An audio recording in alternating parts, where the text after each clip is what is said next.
নমস্কার বন্ধুরা, আমি পায়েল। কাহিনীতে আপনাদের আবারও স্বাগত।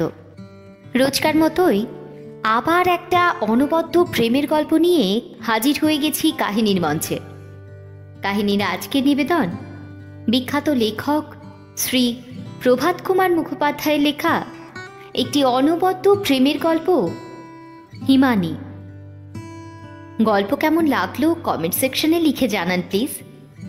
ভালো লাগলে প্লিজ লাইক ও শেয়ার করুন, আর কাহিনীকে সাবস্ক্রাইব করতে ভুলবেন না কিন্তু। তাহলে শুরু করছি আজকের গল্প।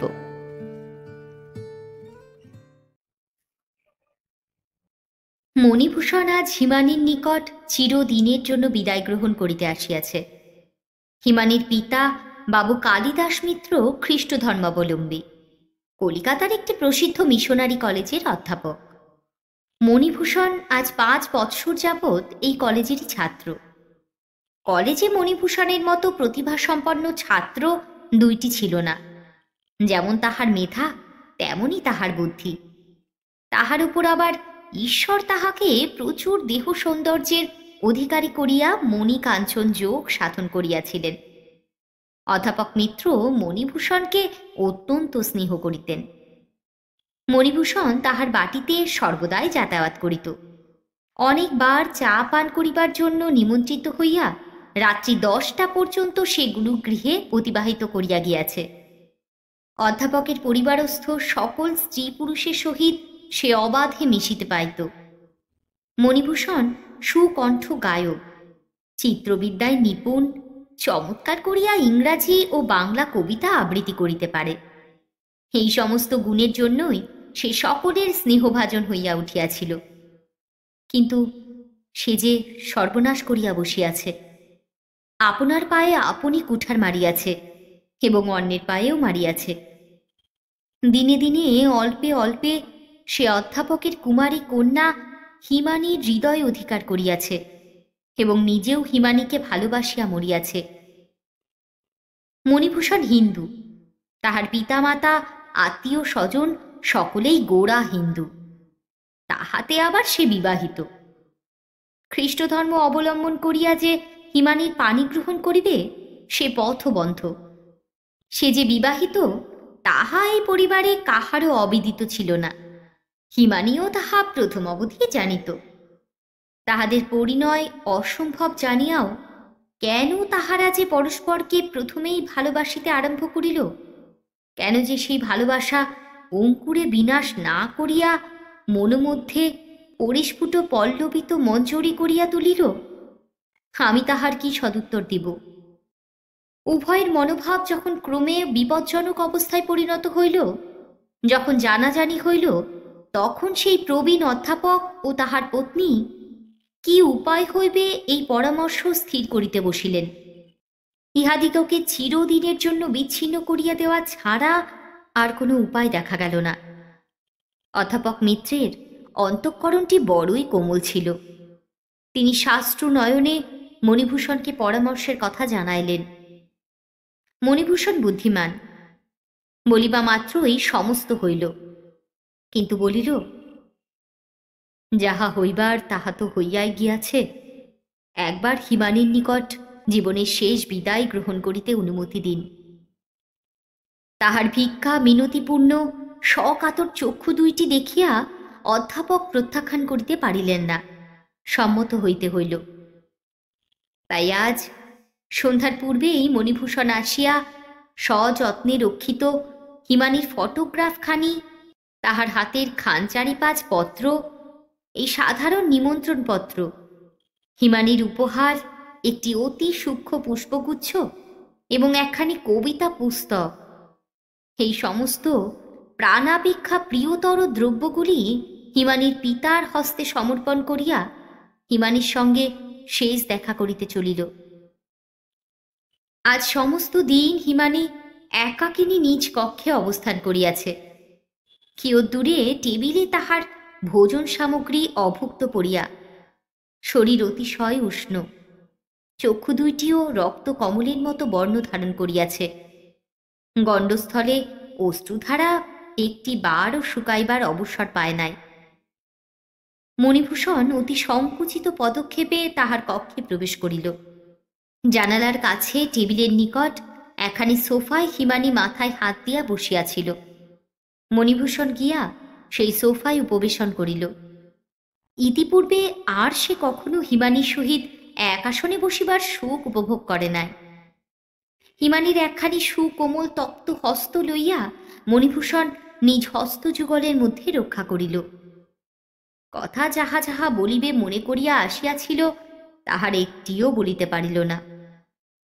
সন্ধ্যা 10টার মেলে মণিভূষণ দেশে যাইবে।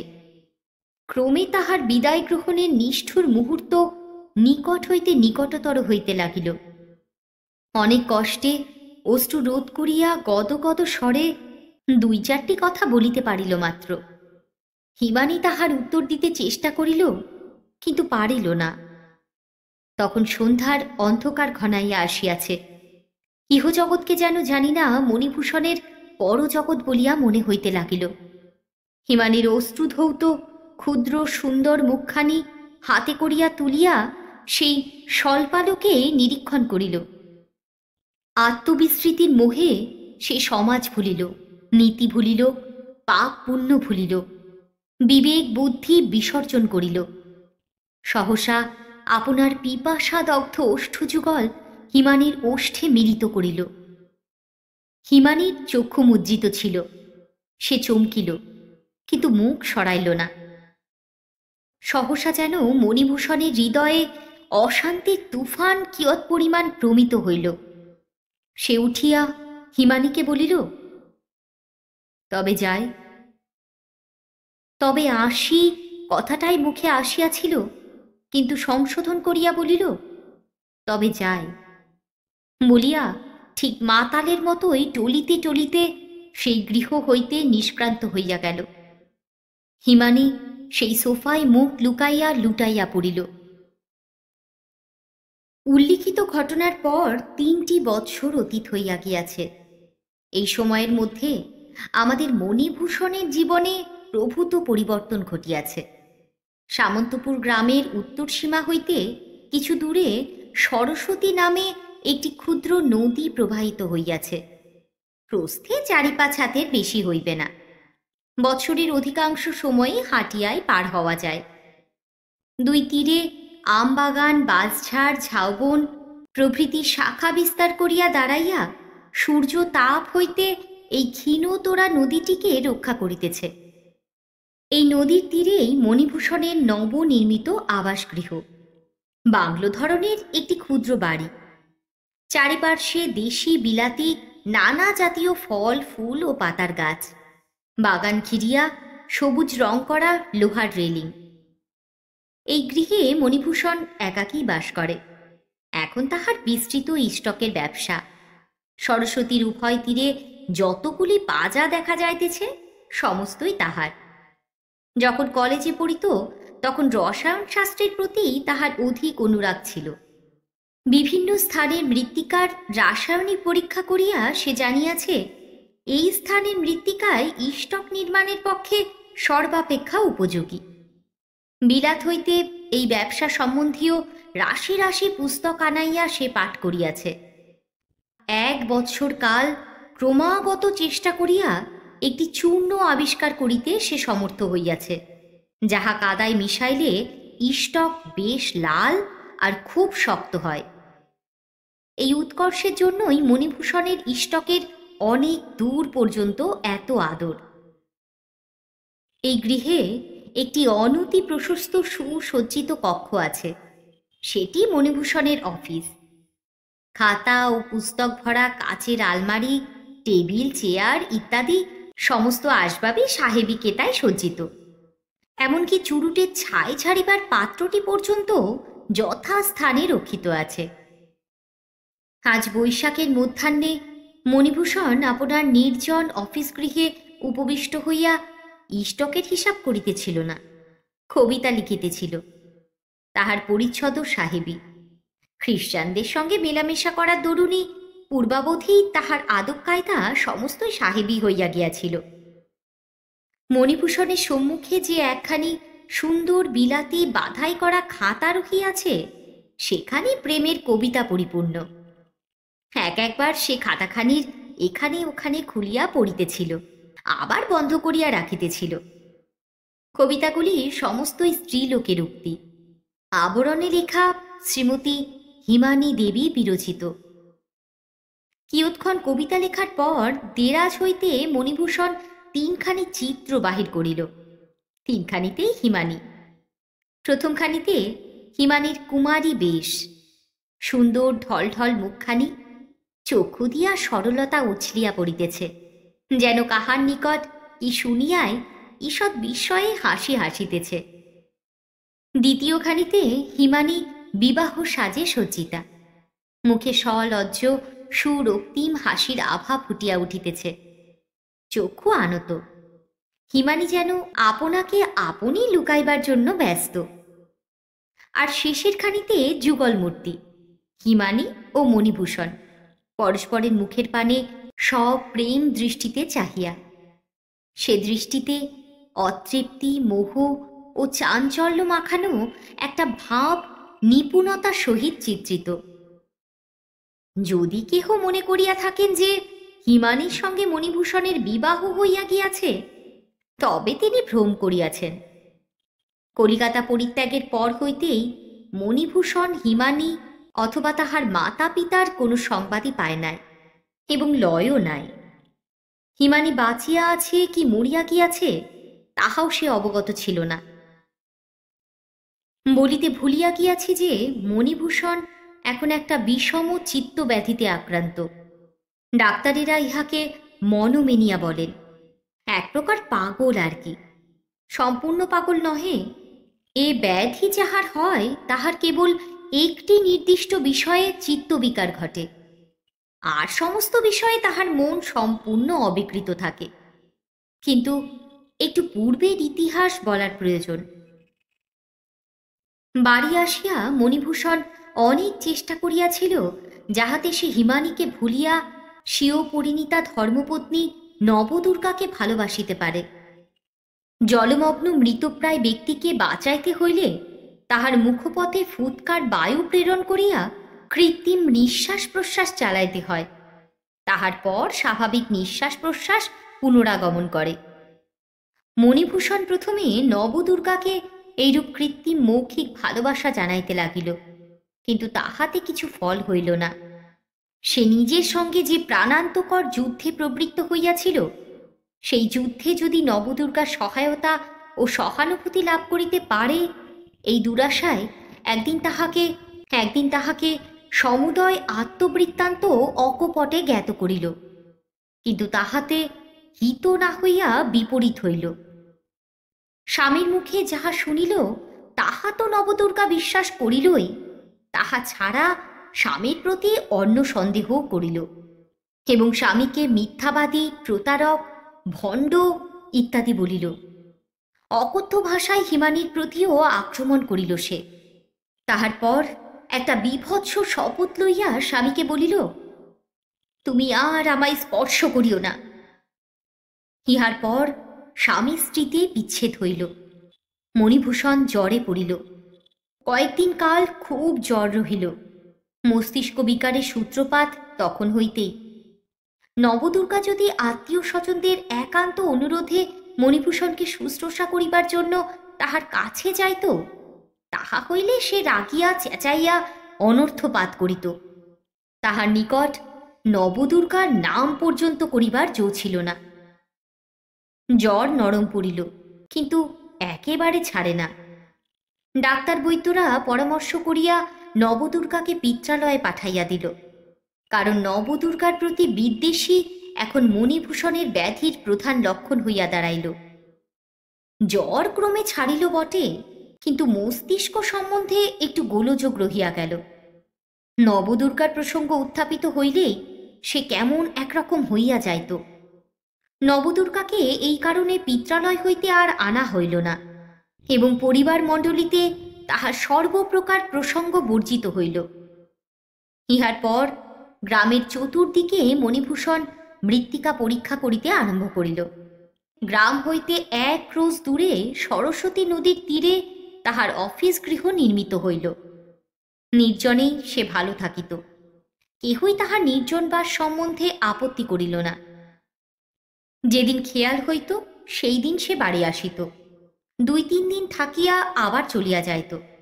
সুতরাং নবদুর্গা পিত্রালয়ে রহিয়া গেল। অতঃপর মণি আর হিমানীকে ভুলিতে চেষ্টা করিল না। মধ্যাহ্নে বিজন অফিস গৃহে বসিয়া হিমানীর কথাই সে ভাবিতে লাগিল। বাড়ি আসিবার সময় স্বেচ্ছায় সে হিমানীর ফটোগ্রাফখানি তাহার পিতাকে ফিরাইয়া দিয়া আসিয়াছিল। এখন সেজন্য অনুশোচনা উপস্থিত হইল। কলেজে পাঠকালে সে চলনসই রকমই ছবি আঁকিতে পারিত। হিমানীর একখানা ছবির জন্য সেই বিদ্যার শরণাপন্ন হইল সে। প্রথম প্রথম কিছুই মিলিল না, ক্রমে একটু আধটু সাদৃশ্যের ছায়া আসিতে লাগিল। চক্ষু দুইটির ভাব যেন কিছু কিছু মিলিল, ক্রমে ওষ্ঠযুগলের ভাবও আসিল। 2 মাস পরিশ্রমের পর হিমানীর একখানি অতি সুন্দর ছবি সমাপ্ত হইল। সেদিন মণিভূষণের কি আনন্দের দিন!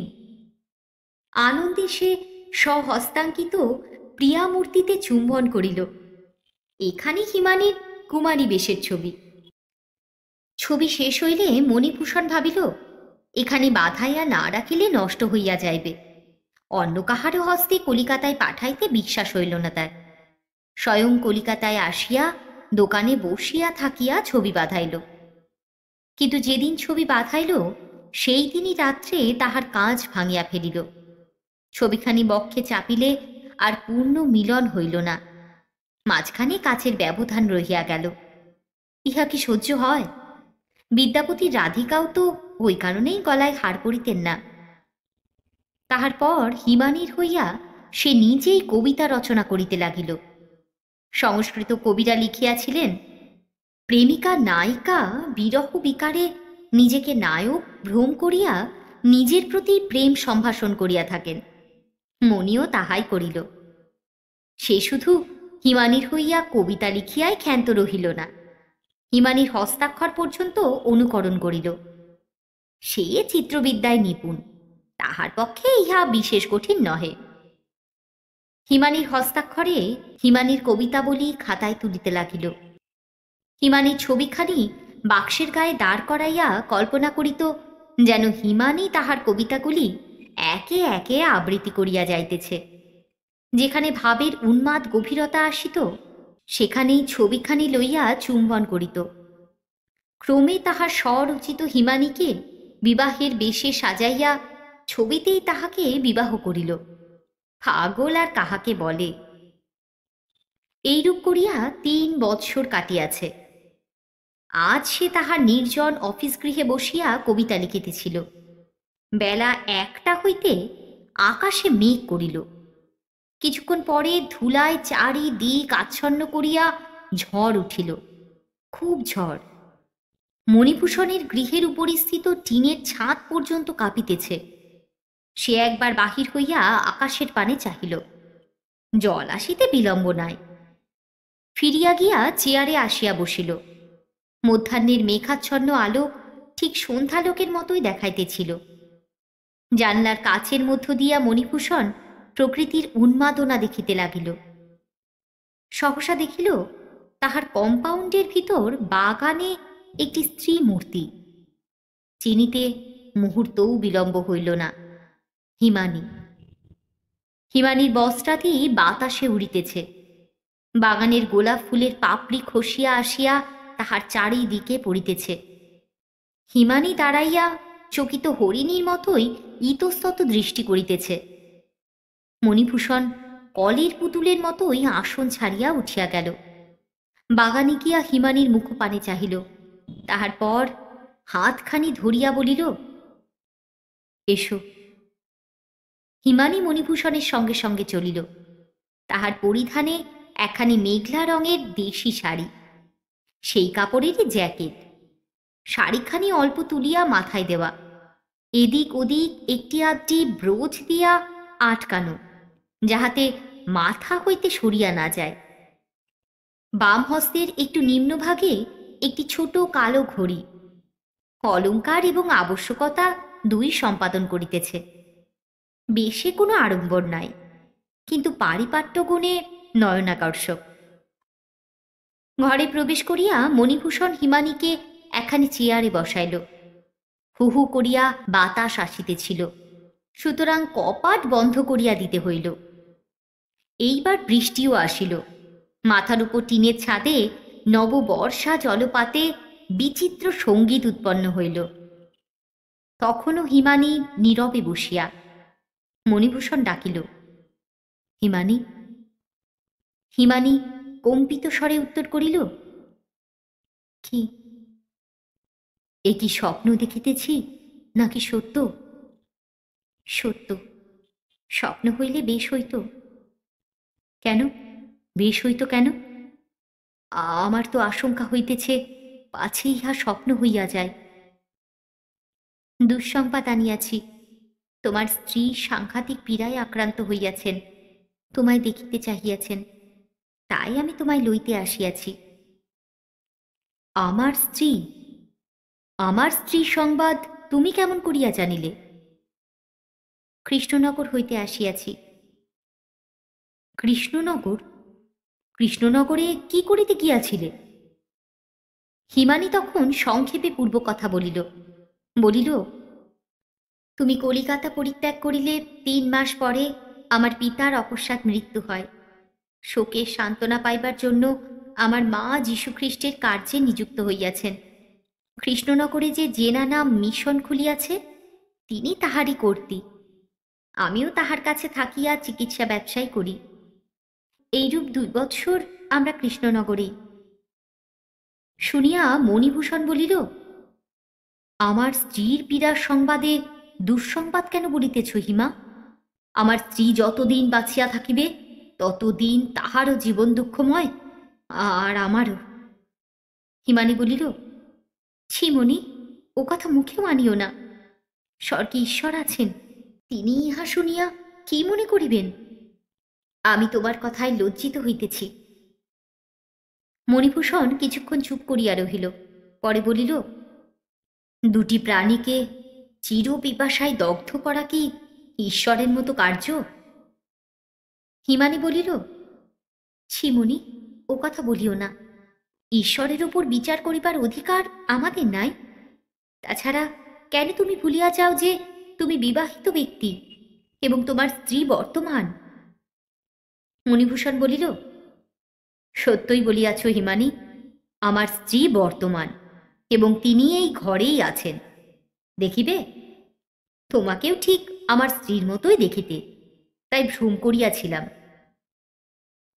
হিমানী ভয় ও বিস্ময়ের সহিত মণিভূষণের মুখপানে চাহিল। তাহার উন্মাদ ব্যাধির কথা সে পূর্বেই শুনিয়াছিল। মণিভূষণ ছবি 3খানি বাহির করিয়া হিমানীর হাতে দিল।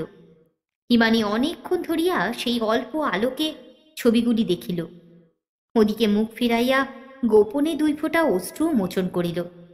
মনে মনে ভাবিল, মানুষ জন্ম অপেক্ষা ছবি জন্ম অনেক ভালো।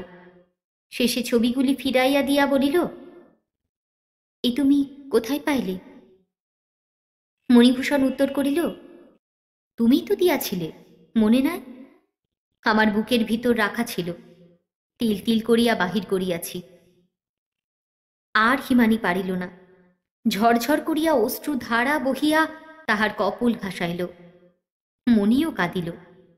হিমানী একটু সুস্থ হইয়া বলিল, মণি, এতদিন তবে কি করিলে? মণিভূষণ বলিল, তুমিই বা কি করিলে? হিমানী বলিল, আমি যে কি করিয়াছি তা ঈশ্বরই জানেন। মণিভূষণ বলিল, আমিও জানি, এই দেখো, বলিয়া কবিতার খাতাখানি হিমানীর হাতে দিল। হিমানী দেখিল তাহারই হস্তাক্ষর। তাহা সে পড়িল। তাহারই মনের কথা বটে। মণিভূষণকে একটা কথা বলিতে যাইতেছিল, কিন্তু তখনই আত্মগ্লানি আসিয়া তাহার কণ্ঠ চাপিয়া ধরিল। ভাবিল, এ কি করিতেছি? নবদুর্গার মঙ্গল অমঙ্গল আমার হাতে, কিন্তু আমি যে তাহার সর্বনাশ করিবার উপক্রম করিতেছি। নিবানো আগুন আবার জ্বালিতে বসিয়াছি। তখন জল ছাড়িয়াছে, আকাশও পরিষ্কার।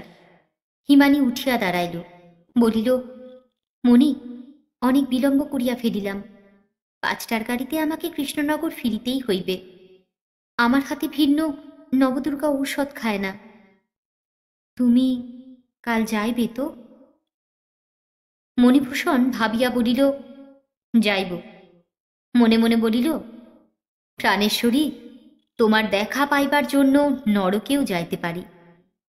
হিমানী বলিল, তবে আমি চলিলাম। মণিভূষণ স্টেশন অবধি হিমানীকে রাখিয়া আসিতে চাহিল। হিমানী আপত্তি করিল, কিন্তু মণিভূষণ শুনিল না, সঙ্গেই গেল।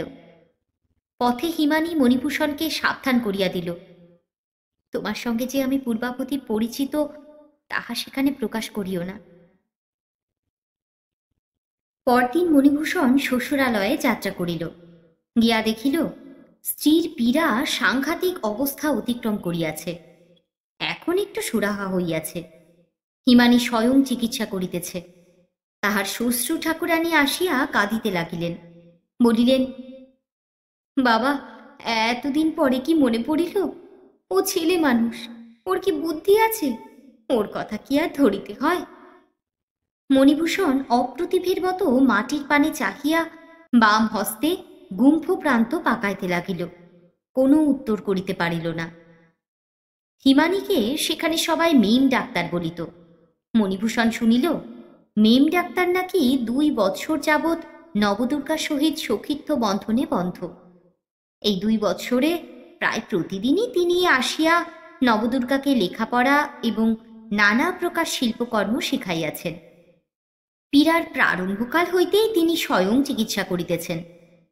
এখন যে নবদুর্গার বাঁচিবার আশা হইয়াছে, তাহা কেবল মেম ডাক্তারের সযত্ন, শুশ্রূষা এবং অশ্রান্ত চিকিৎসার গুণে। শুনিয়া মণিভূষণের অন্তরাত্মা পুলকে পূর্ণ হইয়া উঠিল। যে দেবীকে সে এতদিন হৃদয় মন্দিরে পূজা করিয়া আসিতেছে, সে দেবীর দেবীত্ব সত্যকার, কল্পনার নহে। হিমানী ও মণিভূষণ দুইজনে রাত্রি জাগিয়া নবদুর্গার সেবা করিতে লাগিল। এইরূপে 2 দিন কাটিল। তৃতীয় দিনে হিমানী তাহার চিকিৎসা গ্রন্থগুলি একত্র করিয়া সমস্ত প্রভাতকাল অধ্যয়ন করিল। অধ্যয়ন সমাপ্ত হইলে পরিবারস্থ সকলকে বলিল, যদিও রোগিণীর অবস্থা এখন সংকটাপন্ন নহে, কিন্তু দুর্বলতা এত অধিক যে হঠাৎ জীবন সংশয় হইতে পারে। এই দুর্বলতার আশু প্রতিকারের জন্য ইহার শরীরে কোনো রোগশূন্য স্বাস্থ্যবান ব্যক্তির রক্ত সঞ্চালন করিয়া দেওয়া প্রয়োজন। এ কথা শুনিয়া সকলেই চমকিয়া উঠিল। জীবিত ব্যক্তি কে রক্ত দিবে? কাহার এত সাহস? হিমানী বলিল, কোনো চিন্তা নাই, আমি দিব। কেহ কেহ বলিল, তাও কি হয়? শেষে কি হইতে কি হইবে? হিমানী বলিল, তাহাতে কোনো বিপদ সম্ভাবনা নাই। আমি সবল ও সুস্থকায়, বয়সেও রোগিণীর সমান। আমার রক্তেই সবচেয়ে বেশি উপকার হইবে। নবদুর্গা দাদা বলিলেন, এইরূপ বয়সের কোনো ছোট লোকের মেয়েকে টাকার লোভ দেখাইয়া রাজি করিবার চেষ্টা করিয়া দেখা যাক। হিমানী বলিল, না, তাহার কিছুমাত্র প্রয়োজন নাই, আমিই দিব। কোনো ভয় নাই। ভয় থাকিলে আমি এমন কার্য কেন করিব? প্রাণের মায়া আর কার নাই? লোকে মনে করিল, তাও তো বটে। ভয় থাকিলে রোগীর জন্য কেন ডাক্তার এত করিতে চাইবে? গরজ কি? চিকিৎসায় হিমানীর বেশ পসার ছিল। তাহার ব্যবস্থা সম্বন্ধে কাহারও কিচ্ছু সন্দেহ হইল না। নবদুর্গার মা শেষে বলিলেন, যা তুমি ভালো মনে করো তাই করো বাছা, কিন্তু যেন কোনো বিপদ ঘটিও না। পাড়ার একজন নব পরীক্ষার্থীর্ণ নেটিভ ডাক্তার ছিল। হিমানী তাহাকে ডাকিয়া পাঠাইল। প্রক্রিয়ার সময় একজন চিকিৎসা ব্যবসায়ীর সাহায্য প্রয়োজন। সকলে বলিল, যদি সাহায্যেরই প্রয়োজন তবে সাহেব ডাক্তার আনানো যাও। ও অভিজ্ঞতাবিহীন ডাক্তারকে বিশ্বাস কি? হিমানী বলিল, বিশেষ কিচ্ছু করিতে হইবে না। কেন বৃথা অর্থব্যয় ও বিলম্ব বৃদ্ধি করিবেন? বুঝি হিমানীর আশঙ্কা হইয়াছিল পাছে বীজ সাহেব ডাক্তার আসিয়া তাহার চিকিৎসা প্রণালীতে বাধা দেয়। পরামর্শ ঠিক হইল। এই রক্ত সঞ্চালন কার্য রাত্রে ঠান্ডার সময় করিতে হইবে। নিজের হাসপাতাল হইতে হিমানী প্রয়োজনীয় যন্ত্রাদি আনাইয়া রাখিল। নেটিভ ডাক্তারকেও বলিয়া কহিয়া শিখাইয়া পড়াইয়া ঠিক করিল। রাত্রি 9টার সময় যথারীতি কোট প্যান্টলুন আটিয়া ঘড়ির চেন ঝুলাইয়া নেটিভ ডাক্তার উপস্থিত। সাবধানে কার্য আরম্ভ হইল। প্রথমে রোগিণীর হাতের কবজির একটা শির ছিন্ন করিয়া যথারীতি নল বসানো হইল। পরে সেই নল আনিয়া হিমানীর হস্তের ছিন্ন শিরার মুখে যোজিত করা হইল। নেটিভ ডাক্তার ধীরে ধীরে কল চালাইল। হিমানীর শরীর হইতে রক্তধারা নল বহিয়া নবদুর্গার শরীরে প্রবেশ করিতে লাগিল। কিয়ৎক্ষণ এইরূপ চলিল। হিমানীর মুখ পাণ্ডুবর্ণ ধারণ করিল, চক্ষু বসিয়া গেল, হাত পা কাঁপিতে লাগিল। ক্ষীণস্বরে সে সহকারী ডাক্তারকে বলিল, এইবার বন্ধ করুন, আমার মাথা ঘুরিতেছে। কল বন্ধ হইল। ডাক্তার বৈজ্ঞানিক প্রক্রিয়া অনুসারে নল খুলিয়া একে একে উভয়ের ছিন্ন শিরা বাঁধিয়া দিল। ক্ষতমুখে ঔষধ দিয়া ব্যান্ডেজও করিল। নবদুর্গার মা হিমানীকে ধরিয়া তাহার শয়ন কক্ষে লইয়া গেলেন। মণিভূষণ আর 2-1 তাহার সঙ্গে গেল। হিমানী শয়ন করিল। তাহার কথা জড়ানো, যেন নেশা হইয়াছে। বলিল, আমার মুখে অল্প অল্প করিয়া সেই ঔষধ ও ব্র্যান্ডি মেশানো দুধ দাও। দুগ্ধ পানে হিমানী একটু সুস্থ হইল। বলিল, আর কিছু করিতে হইবে না, তোমরা যাও, আমি ঘুমাইব। ঘুমাইলেই সব সারিয়া যাইবে। সকলের সঙ্গে মণিভূষণও চলিয়া যাইতেছিল। হিমানী বলিল, আপনি আপনি একটু অপেক্ষা করুন, রোগিণীর সম্বন্ধে আপনাকে 2-4টা কথা বলিব। সকলে চলিয়া গেল। মণিভূষণ হিমানীর শয্যা পার্শ্বে দাঁড়াইল। হিমানী বলিল, মণি, আমার মাথা যেন ঘুরিতেছে, কিছু বলিতে চাই, কিন্তু হয়তো কি বলিতে কি বলিব। মণিভূষণ হিমানীকে ব্র্যান্ডি মিশানো আর একটু দুধ পান করাইল। হিমানী আবার প্রকৃতিস্থ হইল। সে রাত্রি পূর্ণিমা ছিল। সমস্ত বহির্দেশ জ্যোৎস্না বন্যায় প্লাবিত। কতকটা জ্যোৎস্না মুক্ত বাতায়ন পথে উছলিয়া আসিয়া হিমানীর শয্যার উপরেও পড়িয়াছে। নারিকেলের পাতা কাঁপাইয়া একবার ঝিরঝির করিয়া বাতাসও বইতেছে। হিমানী বলিল, মণি, আমি মনে করিয়াছিলাম আমার নারী জন্ম বিফল হইবে, কিন্তু এখন তাহা কতকটা সফল করিতে পারিলাম মনে হইতেছে। তুমি যদি ব্যাঘাত না দাও তাহলেই হয়। মণিভূষণ বলিল, সে কি হিমা, আমি ব্যাঘাত দিব? হিমানী জড়ানো জড়ানো এলানো কথায় ধীরে ধীরে বলল, দেখো, আমার শরীরের যাহা সার পদার্থ, রক্ত, তাহা আমি নবদুর্গাকে দিলাম। উহার আত্মা লইয়া যদি আমার আত্মাটাও উহাকে দিতে পারিতাম, তাহা হইলে সম্পূর্ণভাবে ওই তোমার হিমানী হইতে পারিত। মণিভূষণ নীরবে 2 বিন্দু অশ্রু মোচন করিল। হিমানী বলিল, মণি, আমার কি নেশা হইয়াছে? আমি যেন কত কি দেখিতেছি, শুনিতেছি। ভারী আশ্চর্য, ভারী চমৎকার, যেন ঈশ্বর আমাকে লইতে পাঠাইয়াছেন। দেবদূতেরা আসিয়াছে। আমি তো যাইব না, নবদুর্গা যাওক। মণিভূষণ বলিল, হিমা, তুমি অমন করিতেছ কেন?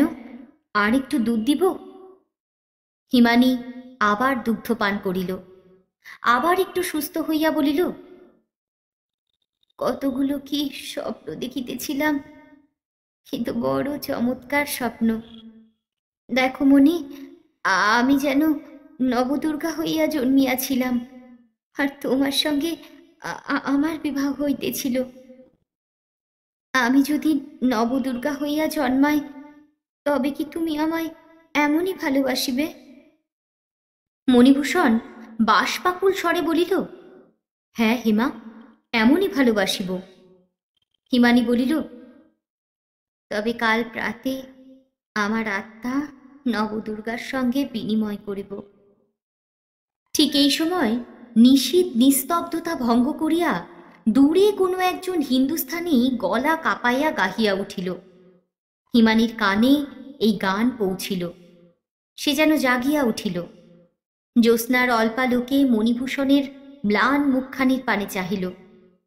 মণিভূষণ তখন হিমানীকে নিদ্রাতুর দেখিয়া যাইবার উদ্যোগ করিতেছে। হিমানী ডাকিল, মণি।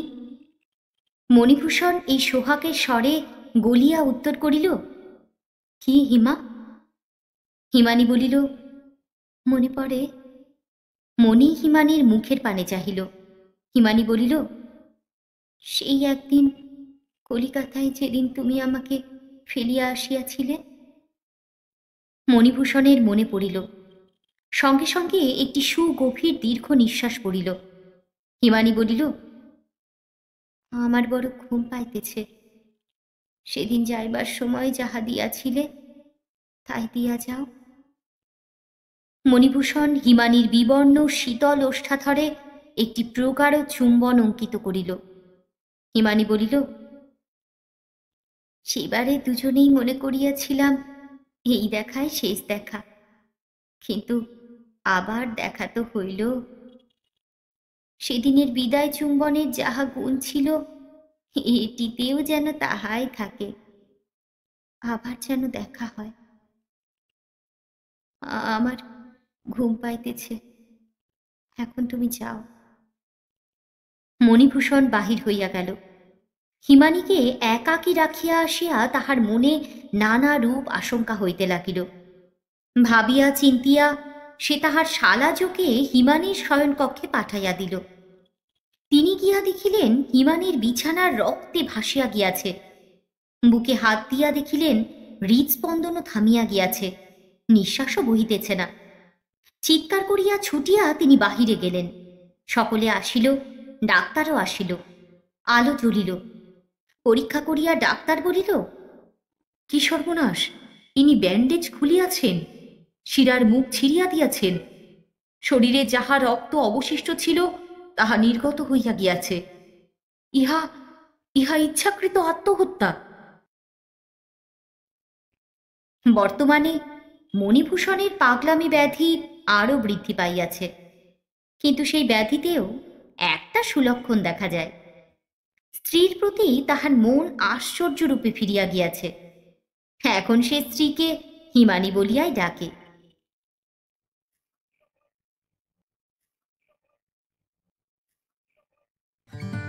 বন্ধুরা, আজকের মতো গল্প পাঠ এখানেই শেষ করছি। গল্প কেমন লাগলো কমেন্ট সেকশনে লিখে জানান প্লিজ। খুব শিগগিরই আবার একটা ভিন্ন স্বাদের নতুন গল্প নিয়ে চলে আসবো কাহিনীর মঞ্চে। ততক্ষণের জন্য বিদায়।